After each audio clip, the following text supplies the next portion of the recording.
Hello dear student, welcome you all in भांडेसर्स academy.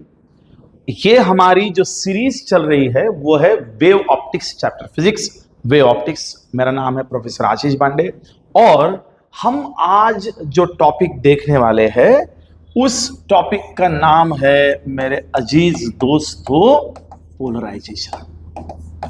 तो हम लोग आज पोलराइजेशन इस टॉपिक को बड़े शिद्दत के साथ समझने वाले हैं कि what do you mean by polarization, polarization का महत्व क्या है, पोलराइजेशन किस फंडामेंटल्स में यूज होता है और एंट्रेंस जेडबलई नीट और सीईटी में इसका परिणाम क्या है। तो जब आप पोलराइजेशन को समझना चाहते हो तो सबसे पहले इसका मीनिंग हम समझते हैं, line to line head to head meaning समझते हैं कि पोलराइजेशन मतलब क्या। किसी एक सरीकी चीजों को अलग निकाल के रखने की प्रोसेस को पोलराइजेशन कहा जाता है। उदाहरणों के लिए मैं आपको बता दूं कि मान लीजिए एक क्लासरूम है और उस क्लासरूम में लड़कियां अलग बैठी हैं और लड़के अलग बैठे हैं। तो मैं ये कहूंगा कि this class is polarized by gender. मैंने कहा किसी क्लास में कि भैया इसमें से जो हाइटेड बच्चे हैं वो एक तरफ हो जाओ और जो बुट्टे हैं वो एक तरफ हो जाओ, तो मैं कहूंगा now the class is polarized by height. मैं कहूंगा भैया फेयर बच्चे यानी कि जो गोरे हैं वो एक तरफ हो जाओ और जो काले हैं वो एक तरफ हो जाओ। So I will say polarization by colour. बिल्कुल पोलराइजेशन का यहां पे एक ही मतलब होगा, किसी एक तरह की चीजों को अलग निकालना। अब पोलराइजेशन को बढ़िया तरीके से समझना होगा तो सबसे पहले हमको यह समझना जरूरी है कि what do you mean bye unpolarised light. तो मान लीजिए ये सोर्स ऑफ लाइट है और आपको पता है कि सोर्स ऑफ लाइट जो होता है वो सभी दिशाओं में लाइट भेजता है। तो ये इधर भी लाइट भेजेगा, ये इधर भी लाइट भेजेगा, ये इधर भी लाइट भेजेगा, ये इधर भी लाइट भेजेगा, इधर भी भेजेगा, इधर भी भेजेगा और इधर भी भेजेगा। तो इसको हमने कहा है unpolarized light. So this is called as unpolarized light.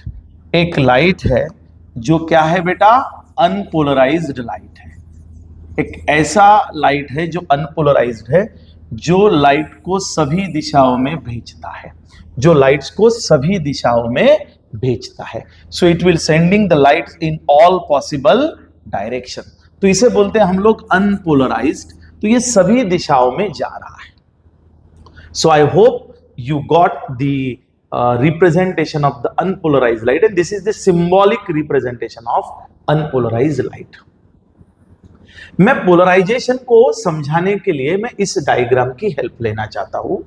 बेटा if I could draw this diagram over here I will pass more than 5 minutes. तो उससे ज्यादा कि उतना ज्यादा हमारा एक्सप्लेनेशन होगा। This notes will be available to you. एक एक चीज को हम सटीक समझते हैं। मान लीजिए मैं एक एक्सपेरिमेंट आपके सामने कर रहा हूं। मान लीजिए ये मेरा मोबाइल है और इस मोबाइल में मेरी ये बैटरी है। Consider this is the mobile and we have this battery. अब मैं ये कहना चाहता हूं कि ये लाइट जो है ये सभी दिशाओं में जा रहा है। So this is called as unpolarized light. ये जो लाइट है ये अनपोलराइज्ड लाइट है। अब मैं इसको सिंपल आपको बता दूं। मैं थोड़ा लाइट बंद करता हूं, शायद आपको वीडियो दिखने में थोड़ी दिक्कत होगी, बट ये देखिए ये अनपोलराइज्ड लाइट। अभी मैं इसको बोर्ड के ऊपर मार रहा हूं तो आप ऑब्जर्व करेंगे तो ये सभी जगह पे, बोर्ड पे, ये सभी जगह पे जा रहा है। Now I will take one page, this is called as polaroids. इसे क्या कह रहा हूं मैं, पोलराइड्स। यानी एक पेज है और पेज को मैंने एक ही एक्सिस रखा है। This is called as passing window. यानी इसमें से केवल इसमें से ही लाइट जाएगा। आप देखिए अब मैं ये पेज लेता हूं, यहां पे आप देख सकते हैं इसके ऊपर शायद ये नहीं दिख रहा है, ये पेज है, ये लाइट के कारण नहीं दिख रहा है। तो मैं ये भी लाइट बंद कर देता हूं, थोड़ा सा वीडियो इफेक्ट खराब होगा, चलेगा। Excuse me.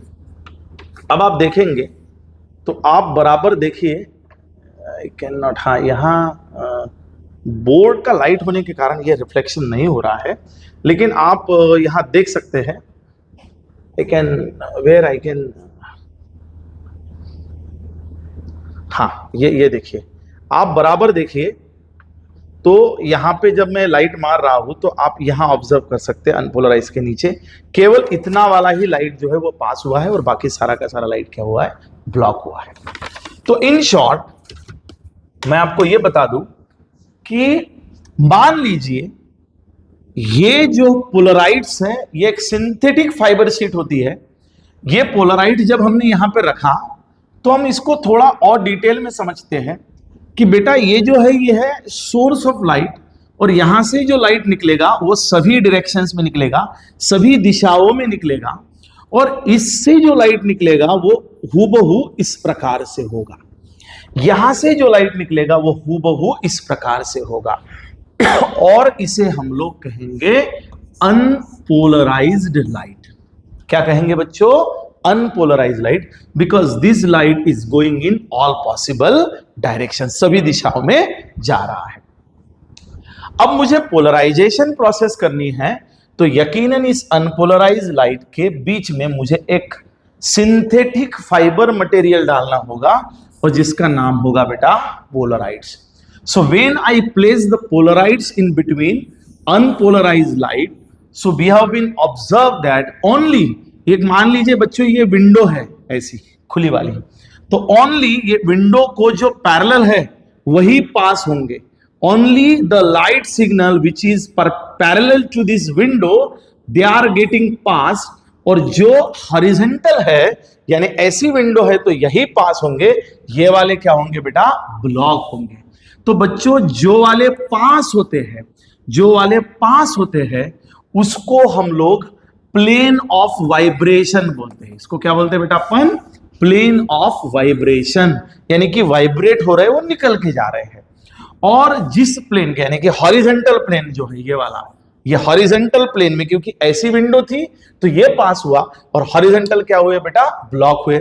यानी आसान भाषा में हम लोग इसको बताना चाहे तो इस भाषा में इसको जो पैरेलल जा रहे हैं ये प्लेन जो है इसको बोलेंगे अपन प्लेन ऑफ वाइब्रेशन, और ये प्लेन जो है हॉरिजॉन्टल इसको बोलेंगे plane of polarization. Plane of polarization मतलब पोलराइजेशन क्योंकि ये सामने नहीं जाएगा। So this is simply called as process of polarization. Now if you are asking me कि बट सर इसके बाद में हमारे पास कौन से सिग्नल जीवित रहेंगे, तो केवल ये वाले सिग्नल्स ही जीवित रहेंगे। These are only the signals which stay alive. These are only the signal which stay alive. और बाकी सारे के सारे सिग्नल जो है वो क्या हो जाएंगे बेटा? ब्लॉक हो जाएंगे।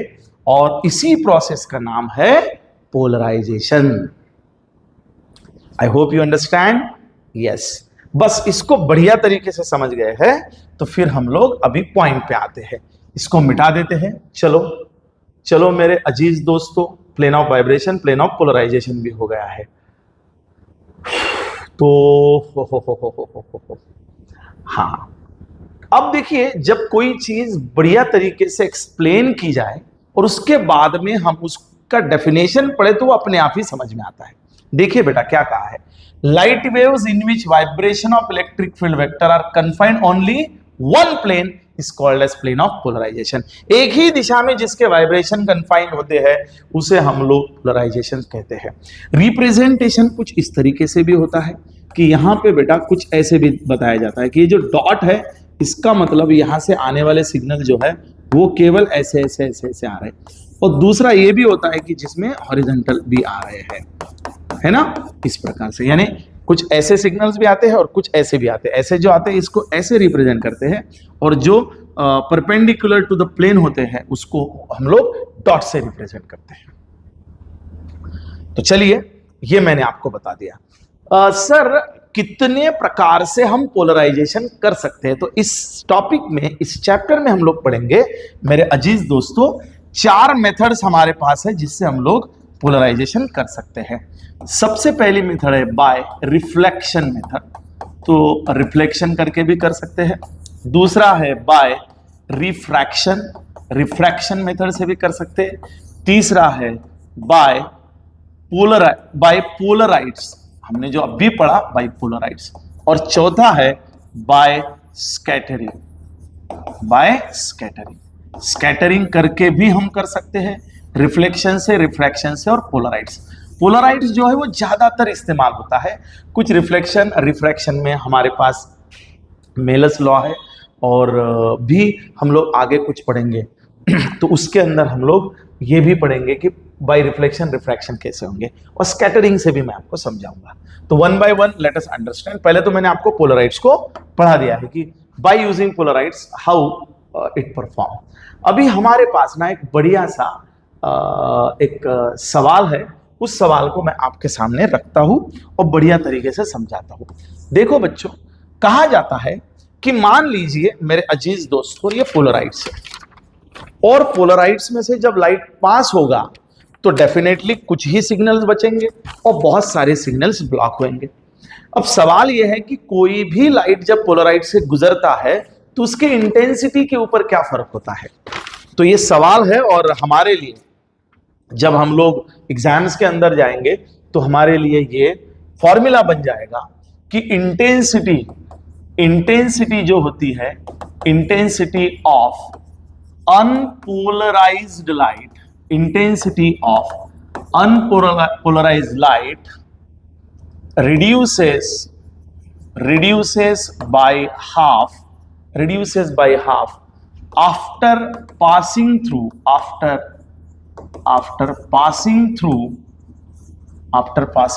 a polarizer, यानी जब भी किसी पोलराइजर में से लाइट फ्लो होता है तो उसकी इंटेंसिटी जो है वो आधी हो जाती है, ऐसा उसने कहा है। आइए समझते हैं how it will happen. So let us understand कि किस प्रकार से। तो आपको तो पता है बेटा, हमेशा ध्यान में रखिए कि जो ट्रैवलिंग वेव्स है वो मान लीजिए यदि एक्स डायरेक्शन से जा रही है तो electric vector is represented by E बराबर E0 साइन के एक्स माइनस ओमेगा टी। ये हमने सुपरपोजिशन ऑफ वेव्स में पढ़ा है कि ये माइनस साइन इंडिकेट करता है कि एक्स की दिशा में आपकी वेव जा रही है, और ये इंडिकेट कर रहा है कि ये इलेक्ट्रिक फील्ड का मैग्नीट्यूड है।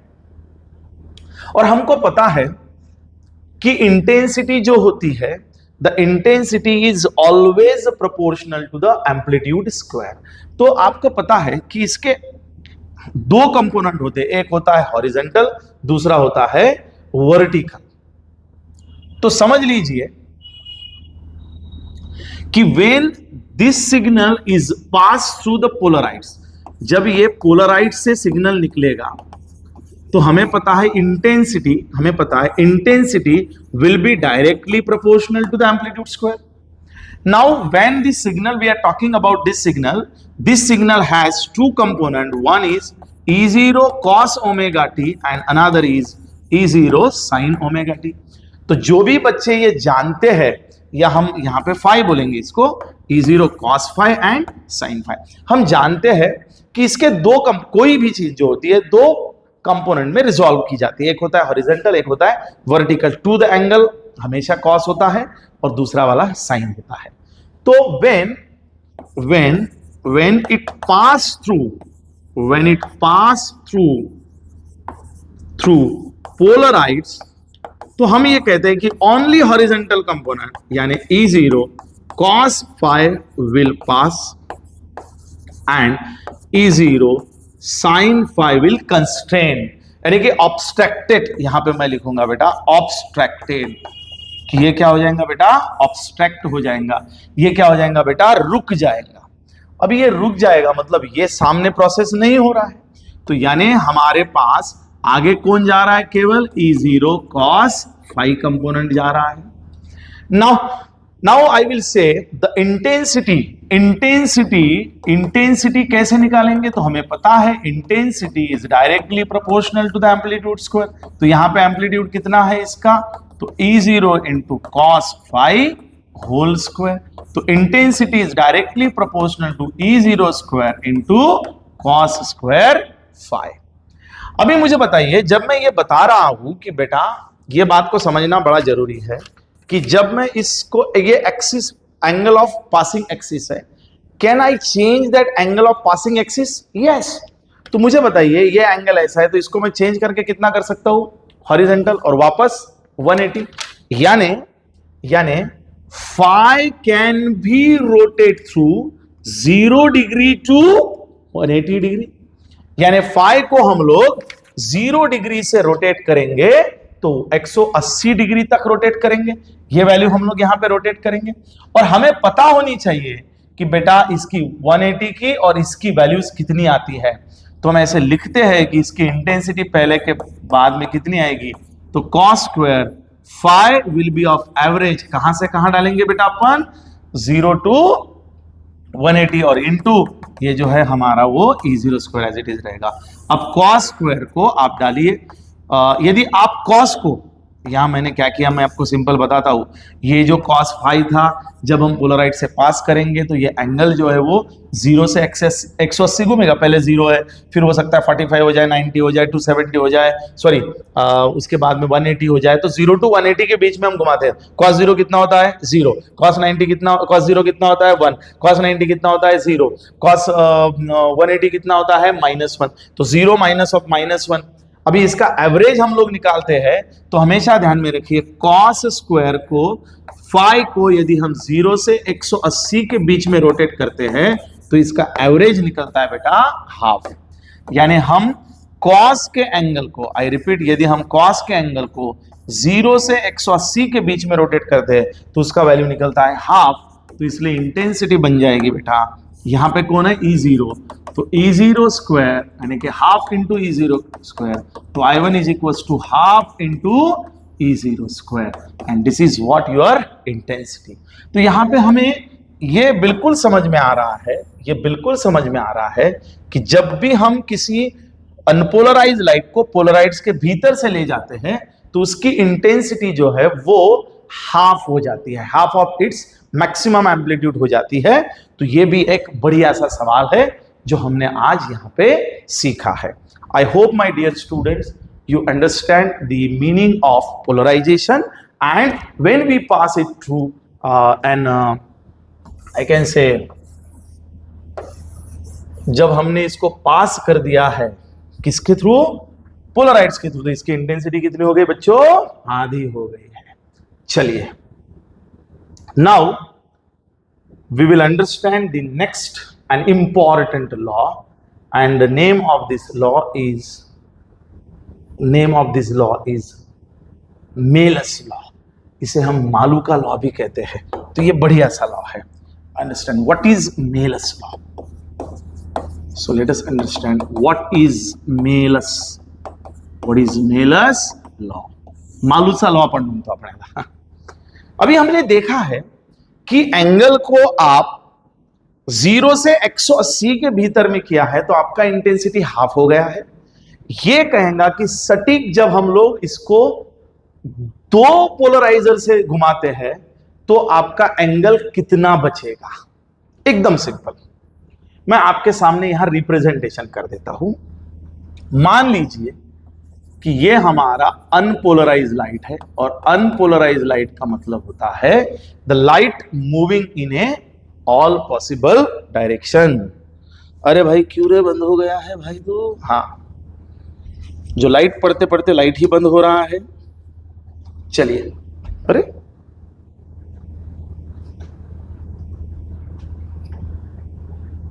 हाँ, तो बच्चों ये कौन सा लाइट है बताइए जरा? This is unpolarised light. तो ये कौन सा लाइट है मेरे अजीज दोस्तों, बताओ जरा? This is your unpolarised light. Unpolarised light को मैं क्या कर रहा हूं बेटा? फर्स्ट पोलराइजर से पास कर रहा हूं। तो ये है इसका पासिंग एक्सिस, यानी इसको ये पैरेलल वाले ही पास होंगे और बाकी सारे ब्लॉक होंगे। इसका मतलब यहां पे जो रेज आएंगे वो केवल ये आएंगे और बाकी सारे क्या हो जाएंगे? ब्लॉक हो जाएंगे। क्योंकि ये जो आपका फर्स्ट पोलराइजर है उसका पासिंग एक्सिस वर्टिकल है, तो केवल वर्टिकल पास हो रहे और बाकी सारे जो है वो ब्लॉक हो रहे। उसके बाद में अब हमें ये कहा जा रहा है कि यहां पे हम लोगों को सेकेंड पोलराइजर को प्लेस करना है. So we need to place the second polarizer. So let us see how second polarizer would work. तो हमने क्या कर दिया है, देखो बेटा यहाँ पे जो स्ट्रेट था इसको हमने थोड़ा सा क्या कर दिया है बेटा, टिल्ट कर दिया है. So we have given little bit angle. ये ऐसा था तो इसको थोड़ा सा मोड़ दिया है, ये ऐसा था तो इस एंगल को थोड़ा सा मोड़ दिया है. तो इसके बाद में आपको यानी कि सेकेंड पोलराइजर को जब हम लोग इस्तेमाल करेंगे तो आपका आउटपुट क्या आएगा, ये हमें कौन बता रहा है, मेलस लॉ. तो आइए मेलस लॉ को हम समझते हैं, इससे आसान हो जाएगा. मान लीजिए हम लोग एक सिग्नल को, और वो कौन सा है, this wave like E1 vector is equals to J का मतलब होगा it is moving in a Y direction. E10 sine of kx minus omega T and this electric vector we want to pass through a first polarizer. हम इस electric vector को, first polarizer को हम पास करना चाहते हैं. अब ये तो हम लगभग मान चुके हैं कि जब ये यहां से पास करेगा तो intensity after, I will say after, here I will write after first polarizer, अभी बेटा मैंने कहा था कि किसी भी पहले पोलराइजर में से जब पास होता है तो इसका एम्पलीट्यूड जो है वो कितना हो जाता है, बताओ जरा. How much will be it's amplitude. इसको छोटा कर रहा हूं थोड़ा ताकि हमको लिखने के लिए जगह ज्यादा मिले. तो एम्पलीट्यूड कितना हो जाता है बताइए बेटा. How much amplitude will be, how much intensity will be of amplitude square. तो इसका एम्पलीट्यूड कितना है बेटा, E10 स्क्वायर बन जाएगा इक्वेशन नंबर 1. यदि हम इस पोलराइजर को फर्स्ट में से पास करते हैं तो it's amplitude will be E10 square. Now, if we pass this from second polarizer, यदि हम यही वेव को सेकेंड पोलराइजर से पास कराते हैं तो डेफिनेट है कि हमारा जो इंटेंसिटी है that will be I1 and I2 will be directly proportional to E210 square, यानी दूसरे के एम्पलीट्यूड के स्क्वायर के बराबर आ जाएगा. Now what is E210? तो यहां पे मैं डाल रहा हूं I2 is directly proportional to E10 square into cos square theta. ये कौन हो जाएगा बेटा, cos स्क्वायर थीटा, क्योंकि E210 मतलब होगा आपका ओरिजिनल सिग्नल. यानी आप बोलेंगे भैया ये तो एम्पलीट्यूड ही आया है, तो आपको पता है दो कंपोनेंट होते हैं, एक होता है इलेक्ट्रिक, एक होता है हॉरिजॉन्टल, एक होता है वर्टिकल. और ये वाला कौन सा कंपोनेंट है बेटा, वर्टिकल कंपोनेंट. बट मतलब परंतु आपको पता है E10 square is nothing but and I1 intensity of the first. So I2 is equals to I1 into cos square theta, क्योंकि अभी हमने इसको E10 को I1 कहा था. तो I2 बराबर I1 into cos square theta.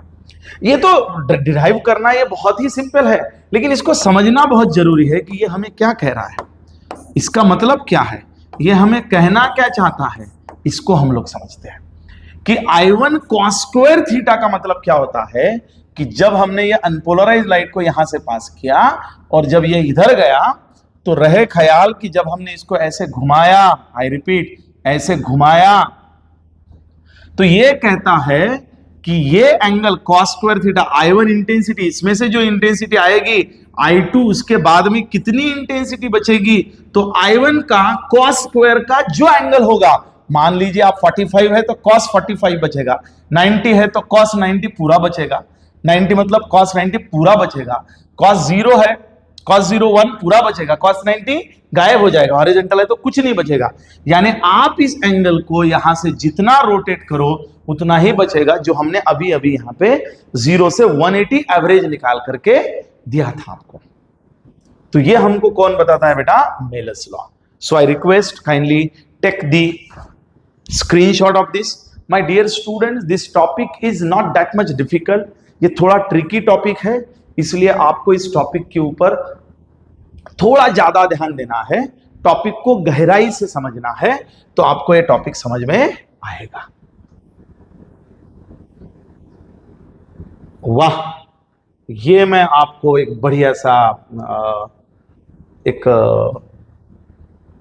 Angle के हिसाब से आपको मैं बताने जा रहा हूं, और ये एक फिनोमिनॉन मैं आपके सामने रख रहा हूं जिसका नाम है बेटा what is Brewster law and derive the formula for Brewster law. मैं इसको डिलीट कर रहा हूं, चलिए, क्योंकि ये लग के टॉपिक है बेटा, तो इसको मैं अभी खत्म करना चाहता हूं। What is Brewster law? The tangent of polarizing angle is equals to the refractive index of the refracting medium which partial reflection takes place according to the Brewster law। ये पढ़ने के बाद में हमें ऐसे लगता है कि यार कुछ तो भी ये बहुत खतरनाक या कुछ बड़ा बता रहा है, लेकिन मैं आपको बता दूं तो कोई बड़ा नहीं बता रहा। ये आप पढ़ो मत, पहले मैं जो बताता हूं वो आप समझो, फिर ये पढ़ो।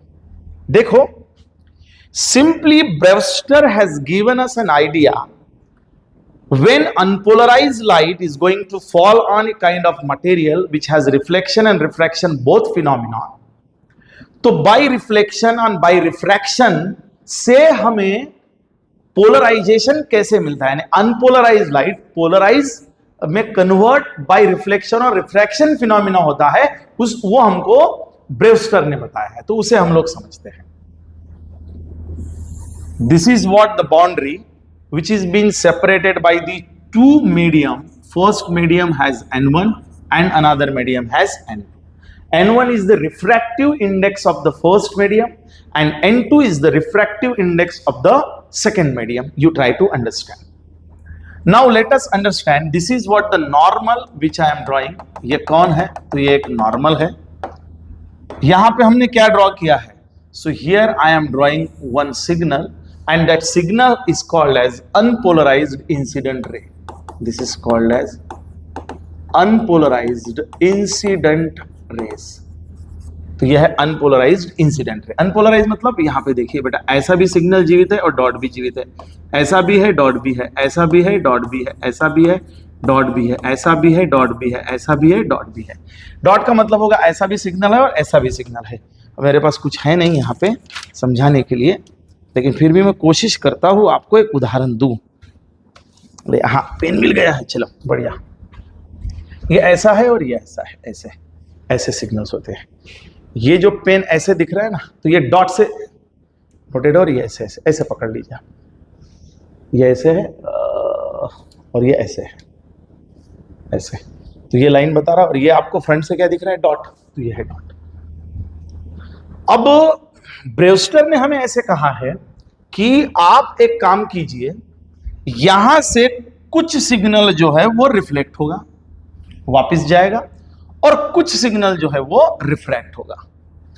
आप ये अनपोलराइज्ड लाइट को ऐसा बैलेंस कीजिए कि ये जो है ये इसको बोलते हैं रिफ्रैक्टेड रेज, और ये जो है रिफ्लेक्टेड रेज, यदि इन दोनों के भीतर में आप 90 डिग्री का एंगल बनाते हो, I repeat my word, when unpolarized light is going to incident, this is the normal। Normal पे जब अनपोलराइज्ड लाइट इंसिडेंट होते हैं तो कुछ हिस्सा इसमें से रिफ्लेक्ट होता है, तो कुछ हिस्सा इसमें से रिफ्रैक्ट होता है। Some part get reflected and some part get refracted. Reflected और रिफ्रैक्टेड यदि होगा तो आप बिल्कुल समझ लीजिए कि यदि आप इन दोनों का एंगल 90 डिग्री सेट करते हो बच्चों, तो अब ये सेट करने के लिए आपको यहां का एंगल कम ज्यादा करना पड़ेगा, और जिस एंगल पे यानी इंसिडेंट अनपोलराइज्ड ले जो नॉर्मल के साथ एंगल बनाता है, वो एंगल जब ये दोनों एक दूसरे को 90 डिग्री बनते हैं और ये जिस एंगल पे बनते हैं उस एंगल का नाम होता है ब्रेवस्टर एंगल। क्या नाम होता है? Brewster angle. So this is called as the Brewster angle. This is called as the Brewster angle. और ये ब्रेवस्टर एंगल पे ही। अब यहां पे अजूबा देखा गया है। ये बढ़िया सी बात है कि जब आपने ये देखा 90 का बना, तो आपने ऑब्जर्व किया कि यहां पे केवल डॉट वाले सिग्नल है। और मुझे बताइए, पोलराइजेशन प्रोसेस तो यही है कि मान लीजिए ये दो में से एक सरी के सिग्नल जब आउटपुट में आते हैं तो इसको हम लोग पोलराइज्ड रिफ्लेक्टेड रेज बोलते हैं। तो ये भाग है ना पोलराइज, और यहां पार्शियल पोलराइज, यानी कभी ये भी दिखेंगे, केवल ये दिखेंगे, फिर मिक्स भी दिखेंगे ये, तो इसको कहा जाता है पार्शियली पोलराइज्ड लाइट। ये कौन सा है बेटा? पार्शियली पोलराइज्ड रे। तो यहां पे जो आया उसका नाम है पोलराइज्ड रिफ्लेक्टेड रे, और यहां जो आया वो है पार्शियली पोलराइज्ड रे। तो ये दो प्रकार से रे आए हैं ब्रेवस्टर लॉ के अंतर्गत। अब इसको समझते हैं कि ऐसे कैसे। तो ये आपका तो ये आपको समझ में आ गया है। तो अब मैं आपको एक सिंपल तरीका बता रहा हूं, और सिंपल तरीके से हम लोग ब्रेवस्टर एंगल को निकालने का प्रयास करते हैं। आपको तो पता है, मुझे बताइए, if I will ask you this is what the Brewster angle, बराबर है, and this is what I can से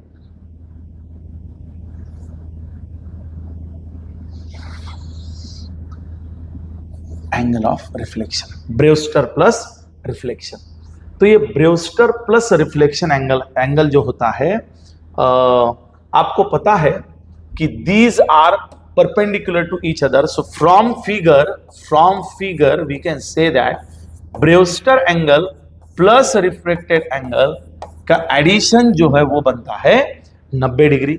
और आपको पता है बाय लॉ ऑफ रिफ्रैक्शन के बारे में आप सब जानते हो, n1 into sine theta B is equal to n2 into sine theta R. अब ये थीटा आर जो है आप इससे निकालो तो आपको पता है यहां पे theta R is given by 90 minus theta भी इधर ले जाता हूं, ये आपको मिलेगा। यानी मैं यहां पे ये वैल्यू डालूं तो ये आ जाएगा n1 into sine theta B बराबर, यहां पे क्या आ जाएगा बेटा, n2 into sine theta are की जगह पे मैं डाल रहा हूं 90 minus theta B. So here 90 minus theta B, और आपको पता है sine 90 minus theta is nothing but at cos theta. तो ये बन जाएगा मेरे लिए कॉस थीटा। तो n1 sine theta B is equal to n2 cos theta B. तो sine theta B upon cos theta B is equal to n2 upon n1। Sine upon cos का मतलब होता है tan theta B is equal to n2 upon n1। तो Brewster angle आ गया बच्चों tan inverse n2 by n1। So this is called as Brewster angle.